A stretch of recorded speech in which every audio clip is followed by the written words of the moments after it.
Chẳng chín cha mga min cầu khom tu kan Pathian na ming fakin amro se amen lom thu soi tur kanga lena ma sala sarmon khwal jin kong thui deuh mai thaya soi lo mai nge kalom le ni ti kha kau than ipui ma le lalpa ma an soi ai vain kan khom hi an fellowship thakop maya kol nen phalam nen mizo nen ai hi van lam ti da na ni lalpa fakedam non ro se amen Pathian tu tiang hi ngai chang le Jacob abungli Zawng sari atang Zawng riat Zawng khen hian Jacob abungli Zawng sari atang Zawng riat Zawng khen hian chu ti chuan Pathian thu in om ro ama Erawh chu diabola do dal ro ti chuan Atan bo sanang chu Pathian Hnaih ro ti chuan anin Hnaih chu Pathian Hnaih ro ti chuan anin Hnaih chu Chiang Liang Psalm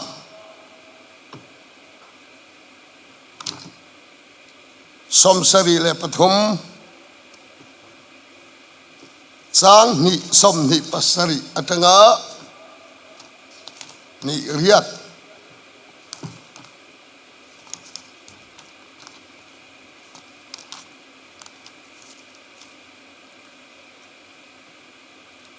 Psalm som sari pathum ni Zawng som ni pasari teng ni riat ngai ke nangma lata om chu an bo Raldon sia a ui re san tu apiang chu iti bo Ralta a kaya tan ro Zawng Pathian Hnaih hi tha ni lalpa Pathian chu kai ni hum himna kamanga ina tho Zawng chu ina tho Zawng thu chu ka hil theknan pakat kan sia lenge Psalm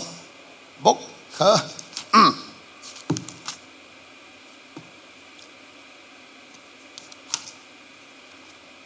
Psalm som thum paruk Zawng sari atang hian kan sia thlange Psalm som thum le paruk Zawng sari atangin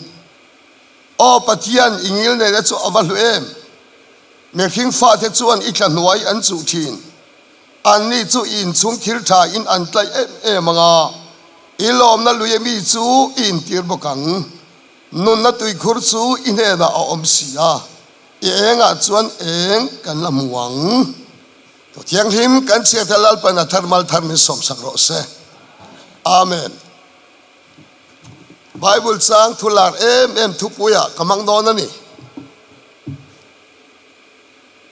Psalm som sari le pathum Zawng som ni paryata mi kha kaya ta na ro Zawng Pathian Hnaih tha ni ti kha thupuya ka thangani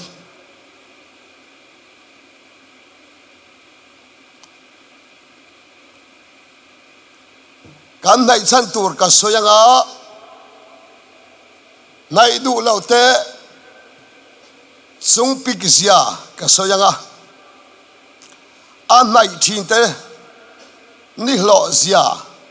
lalpa rin chan ka soi don ani tan ma mo bek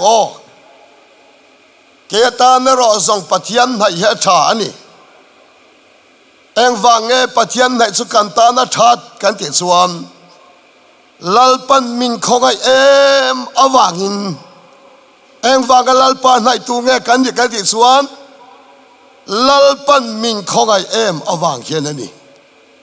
eng wange min khongai kan ti chuan khongai khak tak kan dia awangin eng wanga khongai khak tak nge kan ti chuan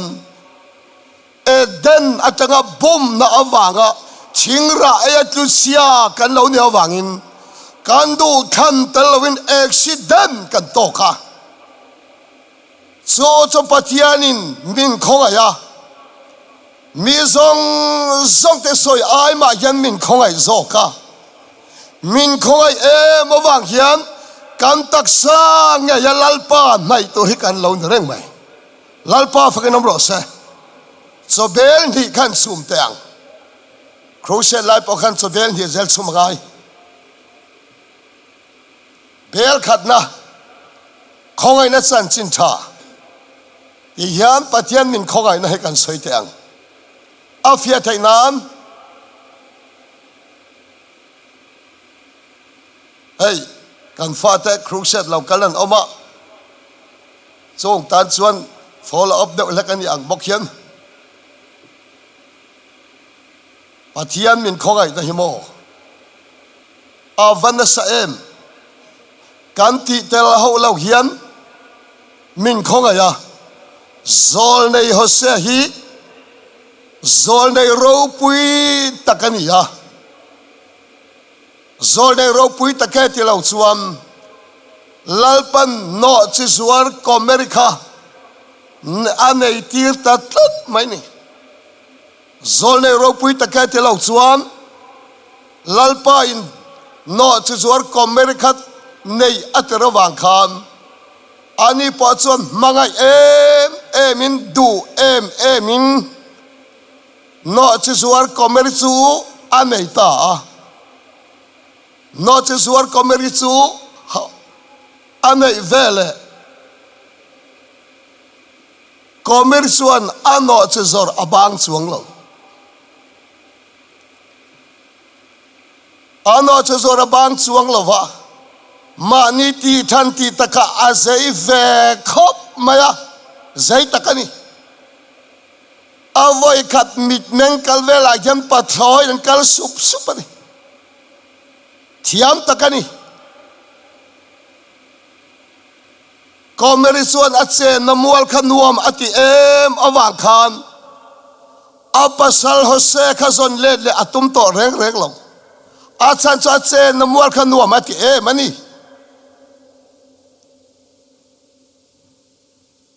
kaini po eden huan atang khan rol bum na awangin kan lalpa hi kan lau uire san to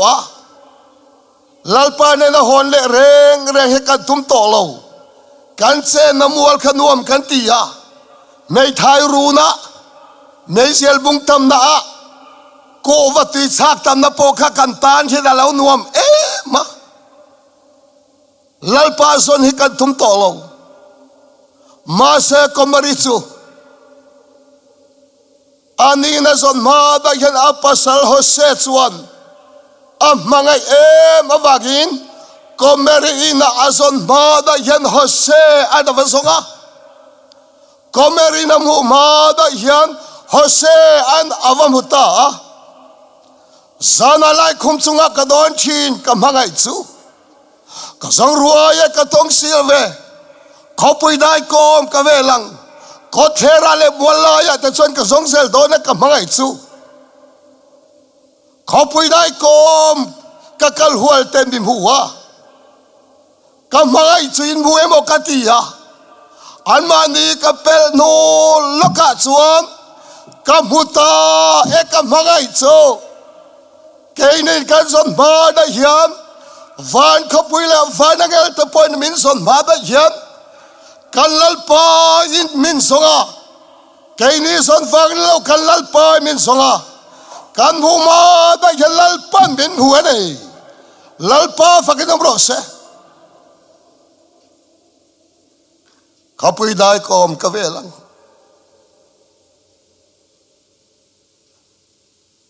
kapui ven ka kal hual ten mi huwa kam mangai chu in mu we mo katia anmani ka pel no loka chon ka mangai chu kam huta avacha hela than kom himo kan lali suwa ina nang le ke min hu na lo de reng lalpa fakin om rose hose chuan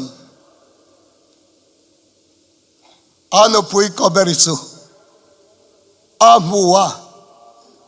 roi hon mai atuma roi hon mai theian ni lo salahal to ani awangin tlamangai cái ni polal pai min mu hiam van khapui kan thlai thei turin kan ngaya Jose point anu pui chu amangai le adu em awangin anei zong seng in Atlanta anei zong seng atlan vele komeri chu a uire na pa in chung ngai a ruai lu in omleta lalpa fagin obrose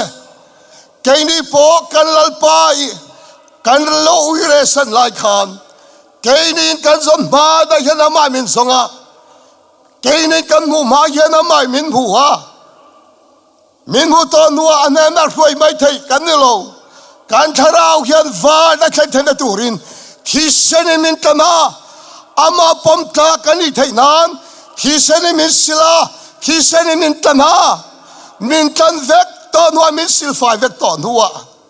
chatua na bau to lo turin lalpan min dani hallelujah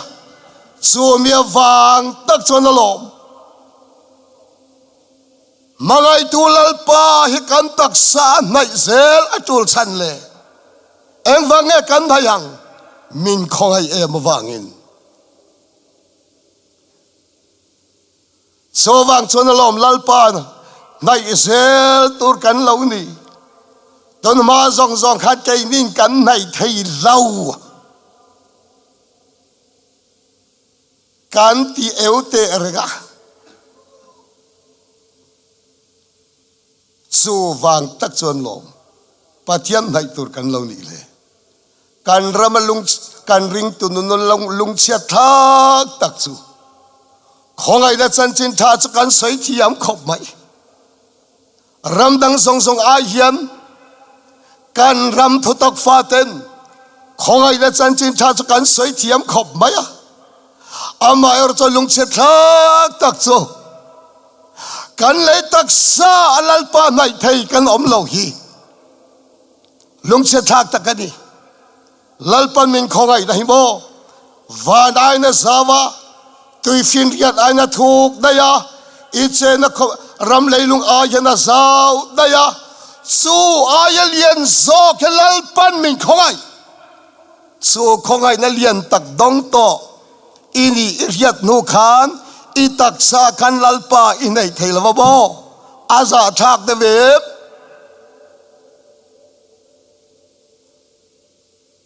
Pathian khong ina chan chin tha dong to piang thar to fa ni na chang to lalpa na ngai lo tak sa lalpa la thin ani lo nge lo ingai thang miang ingai thang o fa patan bo kha fa ni na chang to sin tho tak fa ni na chang to ni apa ne da ta mal som na ti tel mi lo khana donga apa ina mal som na pe kha apa nai zel dan mang ta lo chuan apa la zel nan mang ve thunga ma selal pan rem chang a ria man ruwa hi awanga tak em o fo patan bo hian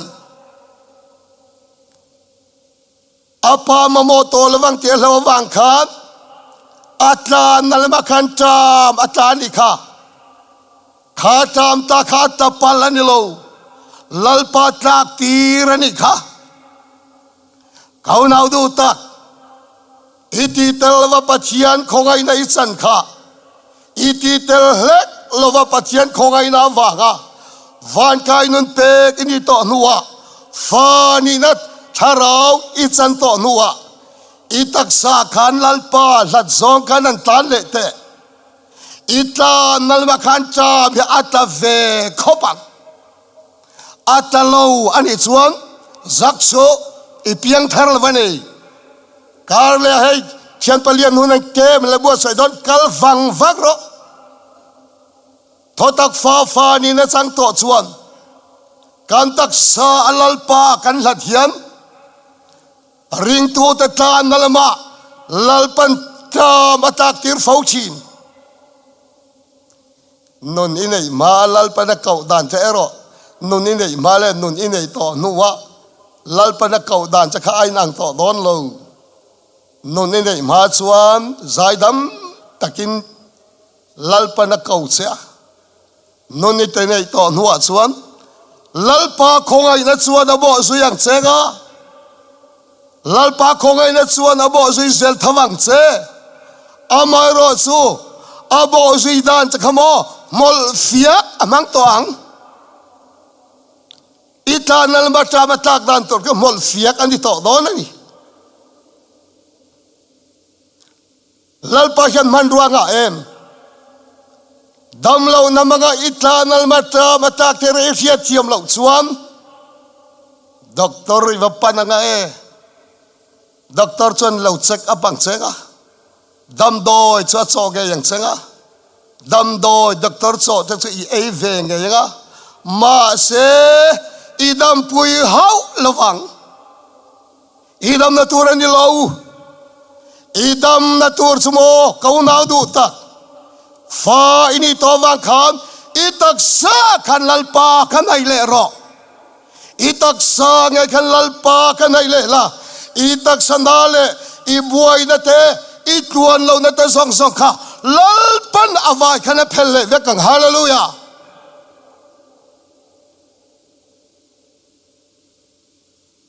ke ta na ro Zawng Pathian Hnaih he thani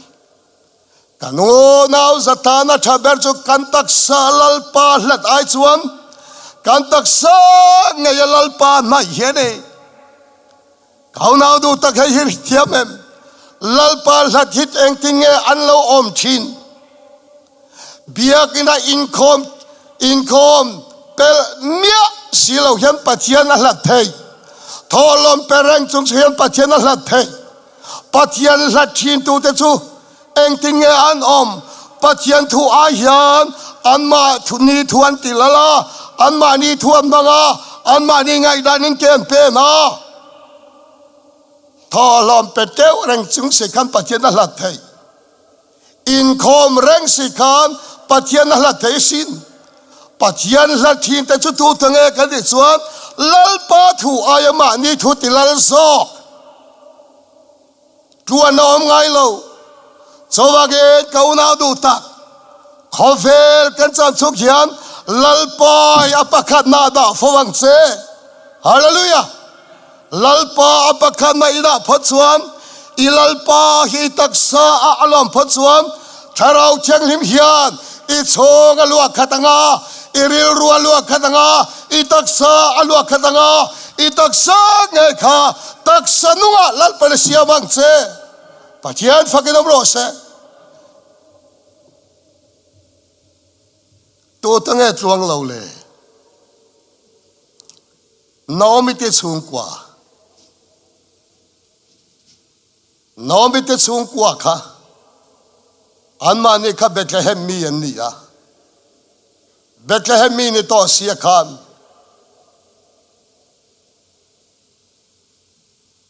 Bethlehem atra mataka wang Moab phai zola an pem ta Moab phai zol he ram thatak ni ma se aram khisel mi alwania apia loka Israel oma aram khisel lo takani Moab phai zolan thangchule paber elimeleka thipot paber elimeleka athi no reilo te khan Bethlehem tlangwal an fata pani Leona le malona te chuan Moab no la orpile ruchi khan no puya an nei le a sutianga an nei lim mothar lai tak chuan Leona le malona an chile ta an wahan kluang lo chai tak vele o he mi te chu kwa hile zodadan chuan chung ko chumi thak angan ni zodadan chuan no pangle me che kha me chia chiartel ani lo wangin apa Zawng an thi chuan chung ko chumi thak angan ni enga tinge na omite chung kwa kha chian rap thak ta kha lo hon le ele hei hiani anmani kha Moab anmani kha Bethlehem mi ni to sia khan Moab rama khan tam tan turan taksa an kalawak le Bethlehem lat zonga an kalawang khan an ta nalama khan cha mata ani khale how now do tak hey hiam zir tir so hey hini iti talo kati talo hian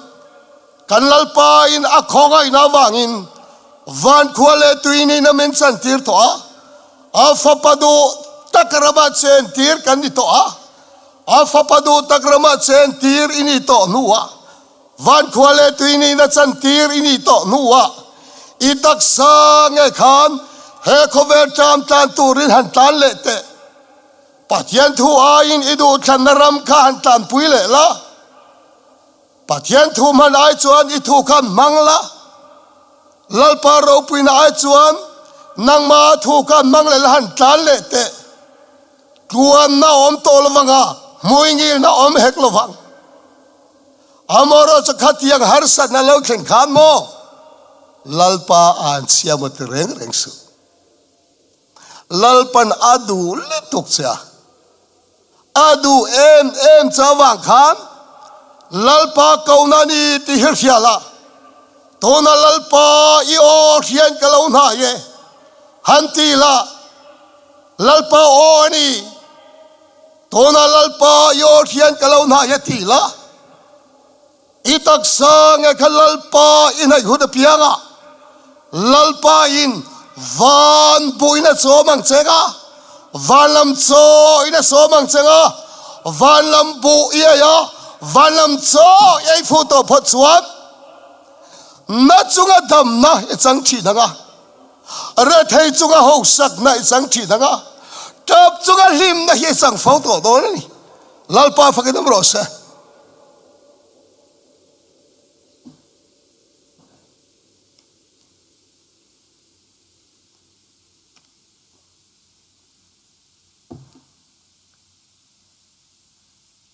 van bu elo po lim thau thau ko khan nu pa kan nga li tuk kan ram hian van cho elo po tho veng em he kan nga em ring tu chon lal pa cho ya chak thim ring tu chon van bu ya chak thim ring tu in lal pa cho kan ei phot suam ring tu tak sa lal pa aloma ring tu taksa lalpa lom phot suam tharau thiang libe chun khai kanom them hallelujah tharau thiang libe chun khai kanoma tona chuan nu ni nei khilawan chui kai khopang ma senga tinge tharau thiang libe chun khayom ngai lo tharau thiang libe khatayom ngai lo kan ti chuan I taksa ngai kha lalpa du thanalama ai chuan I du thanalama kaltam zoka iti sa ani kha I sa via jang kong ka chi khi kan anga ba phun chiar hle ta kong ka chi deu ke mo sarhiak wa noi te are watang I phun chiar viau ta chuan tharau chiang le ba khata yom lo wa ga dei tharau chiang le ba khata om hia har viau don ma kan ti har lo Zakopa bongli chang riat kan sira khan anwa ka cher thezero sual huat hiang ai ani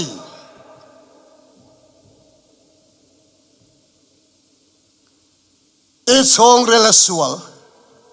I pian thar to nu po sual te tak te lo leng ne kha hopal ro ik sik na nei rang chung si khan lalpa rong kan bola abol thaye ma se tharau theng be chun khan kalom ngai lo tharau theng be chun khan I du da I du na I chun khai ni om ngai lo chun kha kan ni lo he eng wang e kan bol na tele kan thanom khaweng wang an ni lo keima ni wang ani keima nia rong bol tu ngai kan nei na ta kan rong bol pui kan ngai na te hi kan huat phalo chuan rong bol tu ni ma ila tharau chiang ni ba khaten kan om ngai lo wang lalpa pan athuam tak ngai lo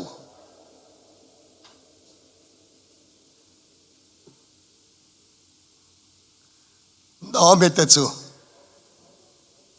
Bethlehem Moab kan khe takin an oma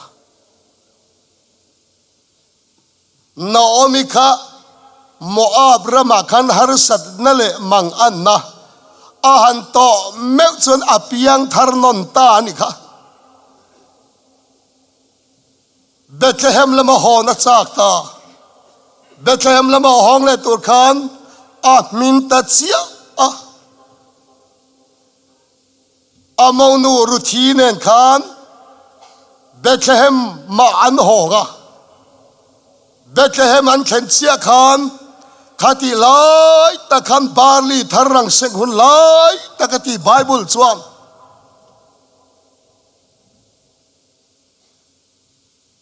leitunga kan soi don chuan bu tharang seng hun lai takati Naomi le amoru thi kha Bethlehem bu thar ei man tok chia in Bethlehem an thenga Bethlehem miten hey mana Naomi kha anel wemni an lautia Naomi chon Naomi po min ti su Naomi ti tla kan dilove mara imin tirau atia Naomi ti chu omja tak chu lalpa mal som dongi limi lomi ti nania mara te chu lalpa thia som ti nania lungche thak tak chu thotak fa ta Christian no na lungche thak tak chu lalpa min soi chia kher hikanan nga kha atopa chuan anga kan sak ti phe oma ka om lo chuan ka wak bau chen thoi lo fra ta hla ni kha wak ze to no thattom atai to analituk to anatur na to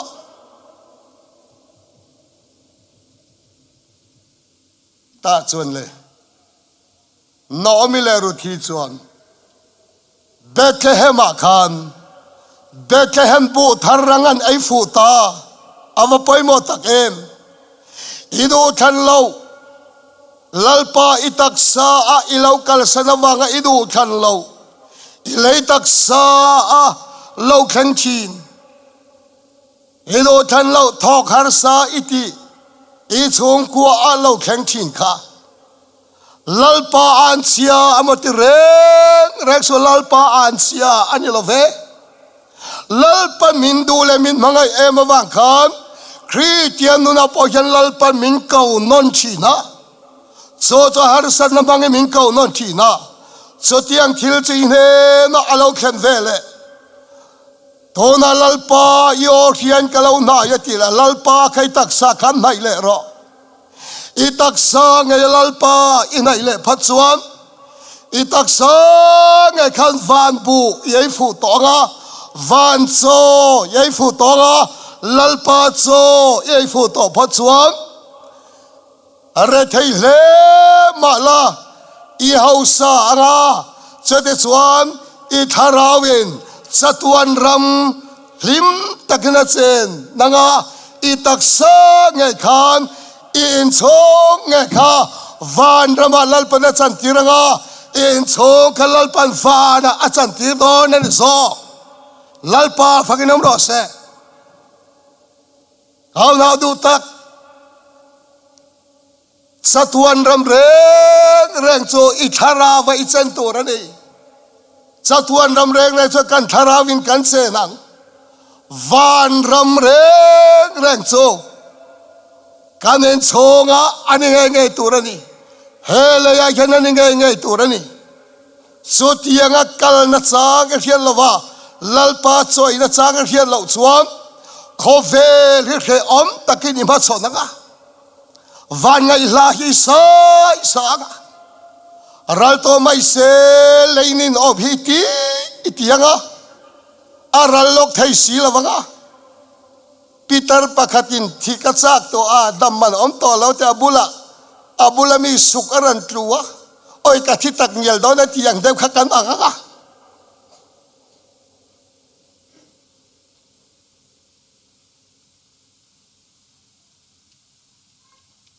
kau nào du tak lalpa cho Erawh lal itak sa khan lalpa Hnaih la lalpa cho yei fu to phat chuan na chunga dam nei chang thi naga ra thei chunga ho sak nei chang thi naga tap chunga hlim na i chang fawanga ala to mai lo lalpa cho yei fu pho chuan lalpa mi sia khan itak sa iril ru i tharau alua khat vek tonga lalpa mi sia in itak sa iril ru i tharau alua kha vek to chuan itak sa nga he Pathian lal naram Pathian lal ram alo nianga itak sa nga ya khan lalpa ram lo khenga Pathian ram ya takna lo kheng to dona de lalpa faginam ro se tona chuan itak sa khan Pathian ram la kheng lo Pathian lal ram la kheng lova khove ri he omiti vong ani kha iti chan cheng wa nge lalpa cho ye ngai lo lalpa cho ye ngai lo chan cheng wa nge itak sa ge khan lalpa i hlat wa nge de lalpa cho e fu to chon lalpa hi itak sa in mai ro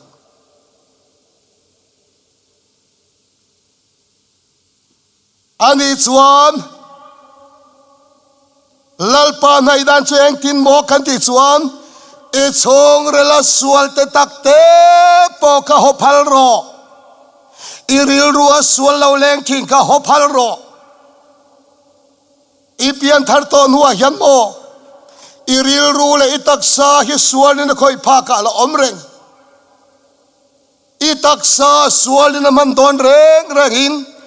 iril ru hi sual in aran khoi anga watchman in atialop tharau hilal nu rilru hitir kau tak sai chia lo atia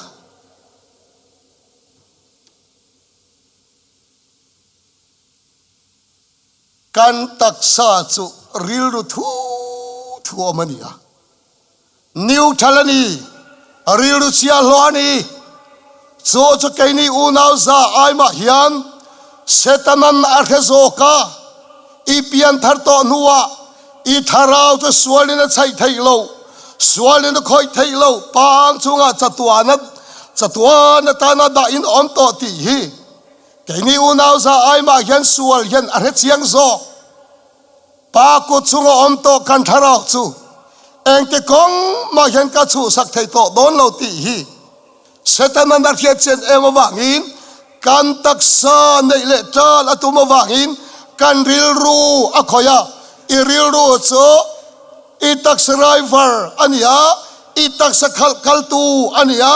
ichiala thathian thiang ania iril ru chia hlo ania cho chakaini unau za ai ma hian setanan arhezoka iril ru akhoi lai tak itak sa ina ati sol ma khan dauro kheng bedro tichak lo phal ro so tianga iril ruwa suala laudan lai takhan ikun la ike na ti sol ma khan iril ru a alan lai takhan daula kheng bedla ti chak lo phal ro ka ti chak thei lei ni ti me kan ti leman yo ila ti rega be kha ka una du tak iril ruwa suala lo len kha lal pan do saksa tum to lo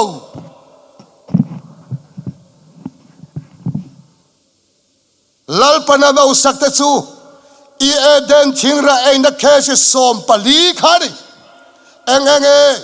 khini bawini engmalo maini satana fa inni ve setipu nuang thiang him lo inni minti na te nina swal thinung swal ti lo swal thana swal felna swal rina swal kan ti cha god side man side chi sari kha kha ithi puinge ngai tur eden thingra aina kheshi som pali khari kha Erawh chi iti tel mi lawal pana dau sakcha ipian thar to nuwa irilwa swallo leng reng kha lal pan dau sakcha tum to lo a chan cheng wange vanlam tu bo vanlam fei vanlam silai min kol tir to wangin cho cha kan do tan alal panana cho daw na chak hiata ti chak lo na chak hiata ti mual phau na chak hiat phat chuan I tharawa chon lal pan lal na chang reng to iril ruwa lal pan lal na chang le gei taksa lal na chang le anga iril ruin chan dam na chan rual chia kham I taksa chuan chan dam na chang ha langa chone chuan I taksa ngai kha tharau thiang lima chun khaina omanga tharau thiang lima chun kha tharau thiang lima khatin ni lo om to nga tharau thiang lima khatai lo om to phat chuan na le mala idam fawang hallelujah ta mala I hau sang ra thei mala I hau sang so cha kan ram hian va mo em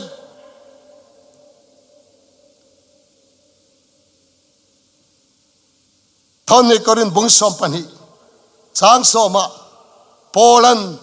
kachak lo apiang inani kachak thin ni ati Pola ya har sandale mag ada to vele lalpa mingalam tama so achak na di thin anti achalitok achangoi ngoi ma se kha Pola soitu man mi alawasin Pola soitu chengeni rong bol to ro pui tak ni ma se amir thing lui mi zia te khan a khoi buai ve phau thin ama mi za lui te khan a khoi buai ve phau thin so tak so Poland so mi thing lui mi zia so ati chak lo phal thina a kheng bet phal thina so vele Pola Christian nun chuti chakin om phau thin so tak so Poland kachak lo piang in kachak thinati kau nau du tak I piang thar to adik ma sa I hiat reng tur cho eng lai po hiam iril ru hi sual in khoi pha ka om rengani ti thiala iril ru sual in khoi anga iril ru amina iril ru ane to phachuan piang thar to mala itlu thei tatane I kong hui la zo le thei I tinga I tile thei I pian thar lo wang de lo I thar chiang lom ma se I tharau chu sualina chai thei lo sualina khoi thei lo pang chunga chatua na ta na thu ru ka om lai khan I ril ru le I taksa chu sualina khoi pha ka lo om reng te hi kau na du tak I fia hi ka van du tak em khovel I cham chung khan iril ta na yan suam mangala tam bera iril ru mel ma pa mi zia suam manglo lu tur kha I ve na mel ma ena I en phala I do phala I ti mol phau phal phat suam iril ru in chan dam na chang na langa iril ru in chan dam na chan rual chia khan I taksa ngai khan chan dam na chang na lang cho de chon I tharawa lal pan lal na chang to iril ruwa lal pan lal na chang le anga iril ruwa lal pan lal na chan rual chia khan I taksa gaya khan lal pan lal na chang to nga I tharau iril ru I taksa nge kha lal pa chan dam na chang anga lal pa chan dam na chang fowanga cho tia nga iril ruwa sual lo leng mel hiata I dau phal phat chuan I taksa in chandam na changanga I taksa pum pui he Pathian lal ramanianga Pathian ramanianga chota cha chuan tharau thiang lim hian a chung khatang changa tharau thiang lim khat hian elo omanga chone chuan I taksa ngai khan lalpa I nai lenga I taksa ge lalpa I nai le phat chuan lalpa hian a in chung khur thil tha mang hela titla yang che lalpa fakin bro sa sam som thum le parok sang sari chang ria kan sia kha imi te chuan I thlan huayan chu thin I thlan huai chu thin tu te chu in chung thil tha in an tlai em don si fa patlan bo kha atan na le makhan tam atla a khe am ati em maya so khe om ti na chuan kai tho anei ta hiat suan nei ta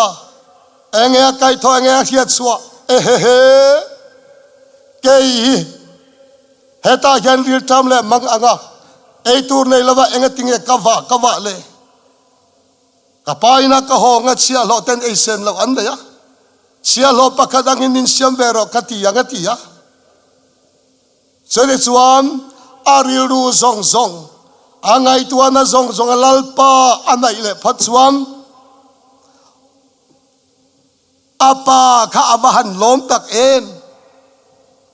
vok chu kuang bula nge khan apa chu a in chung khor thil tha kha aran kenga vok chu kuang bula khan fa patan bo chu ti ta yin omani lalpa fakin lo se kau nau du tak khovela kana chama khovela icham chunga even reng tor chu iril ruwa suam manglo lu tur iril ru bei tu melma khakha eng lai po khan veng reng la iril ruwa sual te takte lo oma po kha ngai poimo ram ang sual te takte iril ruwa om ingai poimo lo chuan tharau thiang lim hian voi te khat ma athuam ngai lo chai adu tui em chowangen cho nang ma sual te takte kha bo thin ro sil phai thin ro so tianga bo na chang sil phai na chang e hiat phat chuan tharau thiang lim hi ine na azalen fawanga tharau thiang lim a chun khai do manga tharau thiang lim pol thin ilo nianga lalpa cho eng lai pani ei fu to don ani lalpa fakinam ro se kau nau du tak khovel icham chung tuna po biak ina tangkan ho ma anga iriru ta na hian suam mang he alo kheng mai don ti khera mi huat tu te mi ngai tu te lo khang ang ngai dam ro enga tinge mi hi kan ngai dam chin lo hai hi ni ka du em chu ni ngai dam ang se a chan chu nang ma po ke ma po hi sai se thin tu chu po nang ma po ke ma po hi lalpa mangai em kan ni ya lalpa mangai ve kan ni ya tinge arel thin che lalpa mangai ani ti khalawa lalpa khongai em ani ti arhiat lo chawang khan arel thin che an rel thin a chai hiat khan o ani po lalpa khongai em ani arhiat lo wangi min rel mai ni hi han ti la han ngai dam te ngai dam ro i ngai dam phat chuan e chonga tharau thiang lem a cha chuwa ka i taksa ngai kha thil ti theina de ya lalpa na huwa yang che lalpa fakinam ro se i ngai dam ya lo kha cha kha theng ngai lo wang so wangin lalpan malasom thin te che enge ni an thin kan de chuan kan ril ruwa sual lo len thin angai poimo empty hi lalpa min endik nani ya so mi ngai poimo ke kan pen phat chuan kan taksa hian lalpa hi kan lo nai renga kan taksa ngai lalpa kan nai to phat chuan onau du tak lalpa in chung khora thil tha ki vana ni lo leange hian lalpa in atakin in chan tiranga Pathian in chung khor thil tha manga ti tlayin kanom don ani chawangin kan unau za hian lalpa in chung khora thil tha manga ti tlai kan ni thainan kan taksa ge hian lalpa in hayang u ke ya tan ro zong Pathian Hnaih thasi ya tholal pan mal min som sang ro se amen.